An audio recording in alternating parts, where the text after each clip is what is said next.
거제에서 바다에 들어가라는 지인의 한마디 말에 물에 뛰어든 50대 남성이 숨지는 일이 있었습니다. 경찰은 심리 지배, 이른바 가스라이팅 범죄로 판단했는데요. 이 같은 범죄가 잇따르고 있지만 수사도 쉽지 않다고 합니다. 이선영 기자의 보도입니다. 지난해 10월 경남 거제의 한 음식점. 한 남성이 자리에서 일어나더니 함께 술을 마시던 남성 옆에 무릎을 꿇습니다.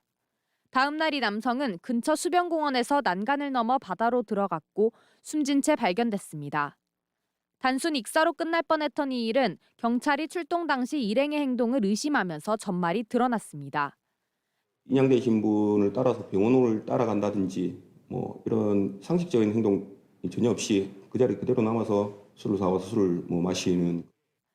같이 술을 마신 남성이 바다 수영을 지시한 건데 이 남성은 약 4년간 피해자에게 심리 지배, 이른바 가스라이팅을 해왔던 겁니다.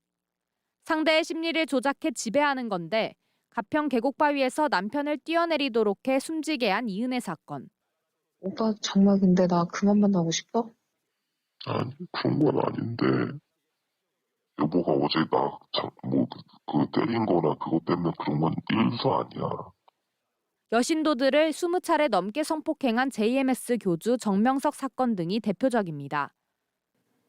저한테는 이제 기회를 준 거다. 선생님 너 예뻐하시니까.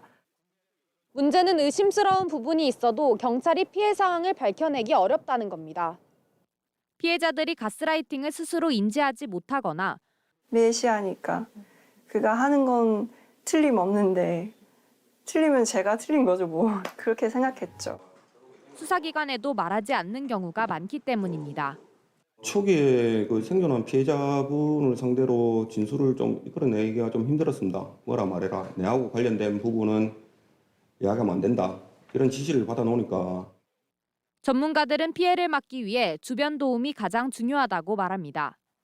주변에서 많이 먼저 이제 도움의 손길을 주셔야 되는 것 같고요. 개인 간의 문제라기보다는 사실 이게 사회적인 문제로 어느 정도는 모두 사회 구성원들이 인식을 하고 특정인을 만날 때마다 잘못한 일은 없는지 점검하거나 늘 사과나 변명을 하게 되고 스스로 너무 예민한지 계속 되묻게 된다면 가스라이팅을 의심해보고 주변에 알리거나 전문적인 상담을 받아보는 것이 필요하다고 조언합니다.